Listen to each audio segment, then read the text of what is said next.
Good evening, and welcome to Release Your Wings. I'm Dan Bagley, and I'm interviewing Shireen Chada tonight. And we're talking about overcoming addiction to sorrow. That may be a big one for some of you, and others might be saying, I don't think I have that. I don't know. So, Shireen, do you run into this often? Very often. Very often. Well, when we were discussing this before the show, I was recalling back when I was studying in Valencia when I was 18 and staying in a student pension. And La Senora was in there. She was, an old lady, younger than I am today, but for an 18-year-old, an old lady, widow, always wore black, and always cheerful, friendly. And one morning, we're sitting at the breakfast table, she comes out and she's clearly been crying.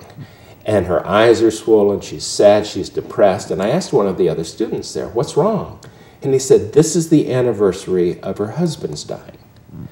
And so she'll be sad all day. I went, whoa, that's interesting.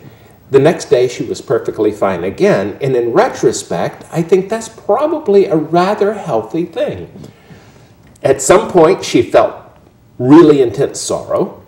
She got over it. And then she said, now for the rest of the year, I'll be fine. And next year, I'll probably feel it again, and I'll do it again. That's not addiction, though. That's just feeling sorrow. Is that right? Yeah, it is feeling sorrow. I feel even that one day is not necessary. It's too much after that. It's too much. I remember this is a true story, actually. We were talking about trance messages just recently.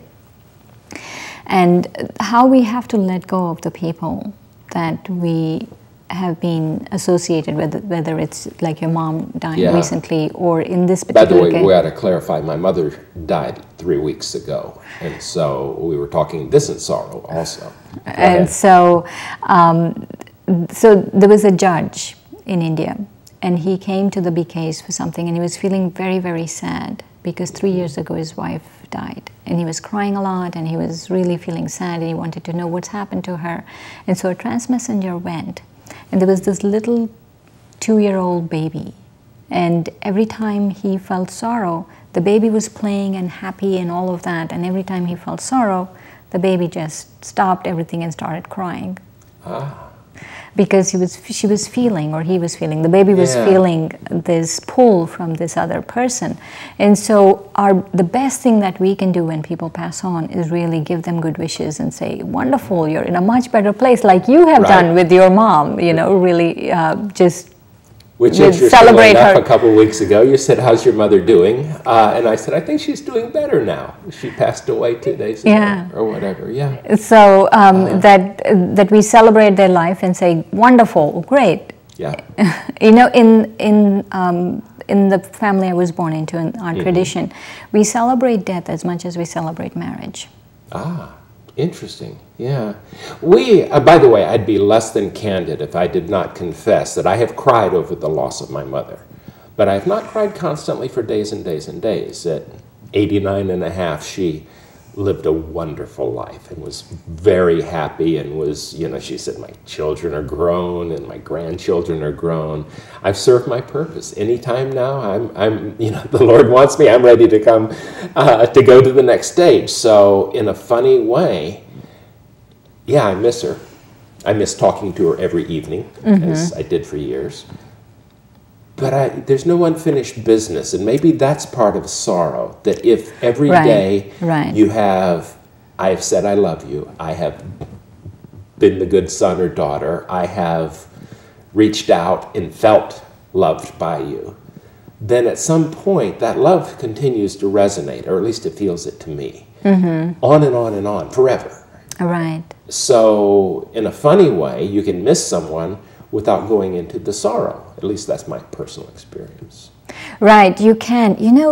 Thinking about sorrow, there are a few phrases. Actually, sorrow and overcoming sorrow is a big part of my path, my spiritual path. It's not that I experience sorrow, but not only that, but there is a slogan that we use in the Brahma Kumaris, is not to take sorrow and not to give sorrow. And so I feel both are equally bad. Some people say, oh, but I am feeling your pain so much, I'm experiencing your sorrow, that even that, taking sorrow, is as bad as giving sorrow. And I feel that there's a praise that is sung of God in India, that He is the remover of sorrow and the bestower of happiness. And I like it very much, because really that when I started that very intense relationship with God, that He really removed whatever remnants of sorrow there were and bestowed happiness. So part of the sorrow, it sounds to me, is clinging to the past or attachment to something that was, and then comparing what is now with what was. Yeah, you know, many times I've noticed that people experience an ideal, whether in a relationship or in a particular situation or anything like that. And when they lose that, then they experience sorrow, because they're comparing themselves to that ideal. So comparison is always a dangerous, slippery slope, because, I mean, even if you're feeling good about, look how much better off I am then, that may set you up for when things don't go as well. Right, and right. big time sorrow. Right. What about the thing, I want to show you how much I care by how much I'm suffering, which is kind of a Western tradition here. You know, you can see, look what you did to your mother now. You know, don't you feel sorry? You made her cry, or something like that. I mean, having remorse for behavior is one thing, but do we sort of put sorrow up as a great virtue? Yes, we do put it up as up on a pedestal, and I really feel it shouldn't be there. Because I've noticed that in my life, that if I'm experiencing sorrow, there's a kind of a dependency on an illusion that I'm fostering in my life.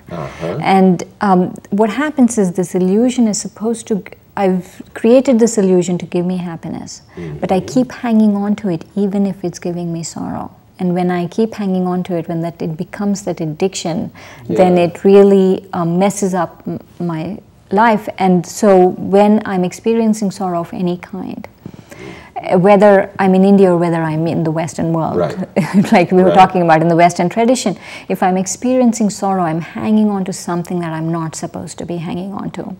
So in a funny way, there are some, like in the West, New Thought churches, Science of Mind, Unity and the like, when they have their healing practices, their approach, and I'm really paraphrasing how this is to see the person as complete and whole, not to be focused on the malady. And in a funny way, that's the opposite of sorrow.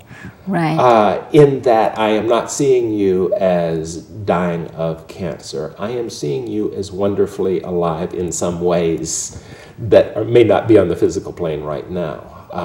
I'm not certain if that's a good analogy on that, but seeing the old Bill Clinton line, I feel your pain, is meant to show how empathetic I am, but I'm not certain that I'd rather just help me get out of pain rather than feel it along with me. Is that? Yeah, right. I'm not so sure he actually felt it, but he's a politician.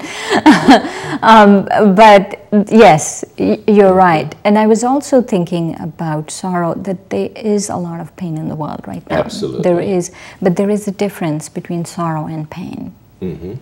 Pain, I feel, is something like emotional pain or physical pain. If I cut my hand, then I feel pain. But I need not take sorrow or suffering from that. And so there is medicine for pain, but there is really no medicine for sorrow. So sorrow is sort of the suffering of a story built around the pain. Exactly. So the story might be, I'm so sensitive, I'm so much more sensitive than you, that's why I'm feeling this way. Yeah. That's the story, that's the ideal. Actually, maybe that's the bottom line. If you're oversensitive, you feel sorrow. I was reading in the last week that there are certain people who have a lower pain threshold or higher pain threshold. But that's physical pain. That's right? physical pain. Yeah, and I thought about that. I wonder how much that is conditioned story. I have not a clue. I mean, I was just reading it as a medical thing. I don't have a clue on that. You know, but like for pain, people have medicine for that.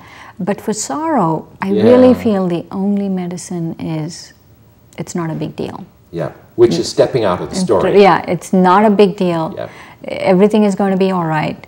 And also, I feel that there's something that we do in the Brahma Kumaris, and it's called service through the mind.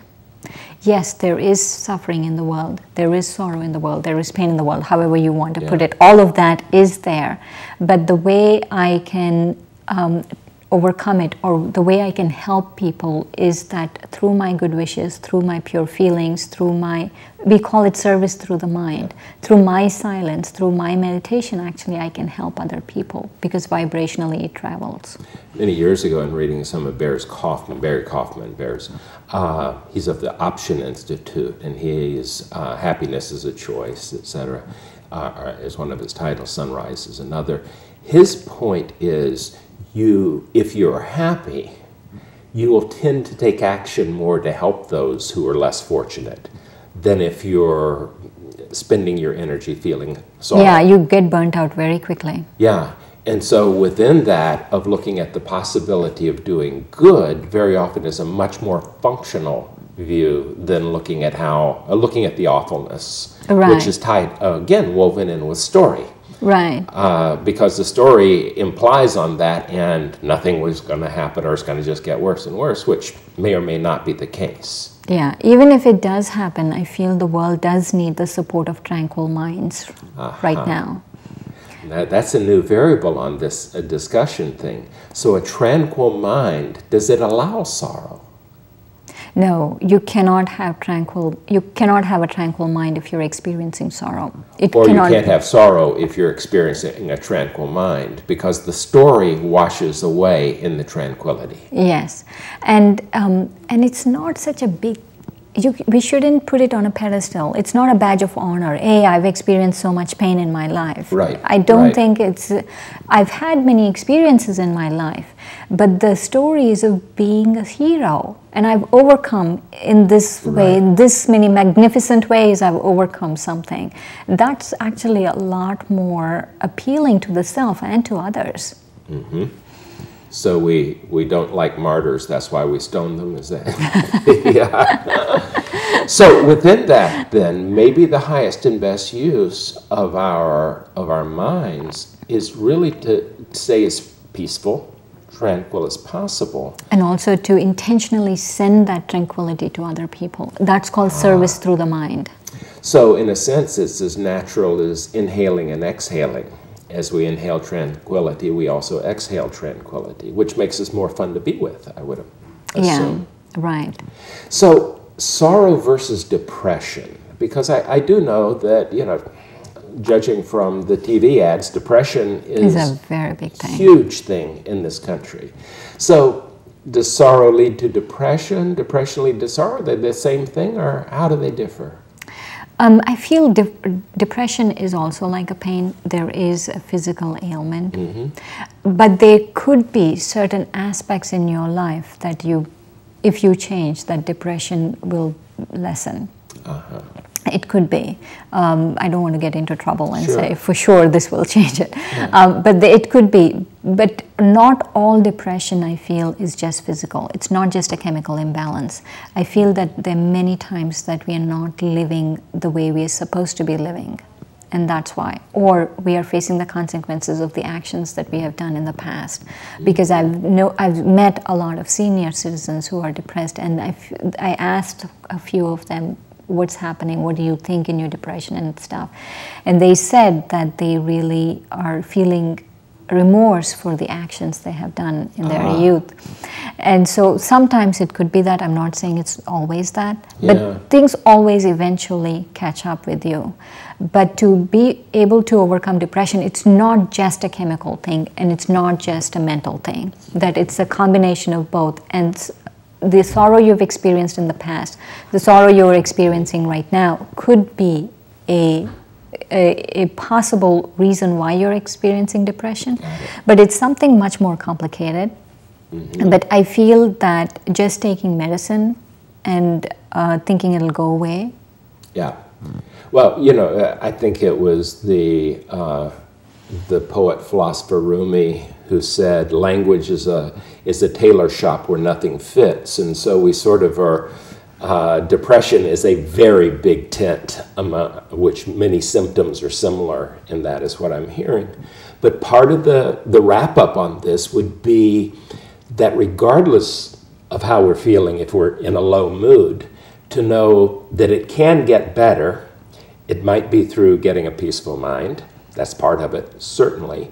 It might be having the right medical support, and it certainly is having a community or trusted therapist or people whose hearts are open to us and who can see us more whole than we can see ourselves in that context. There's one other very, very important thing. If I don't want sorrow, then I have to make sure that I'm working towards eliminating other people's sorrow.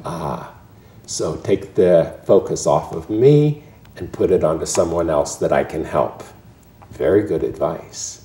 Thank you, Shireen. Thank you, Dan. And thank you for joining us tonight.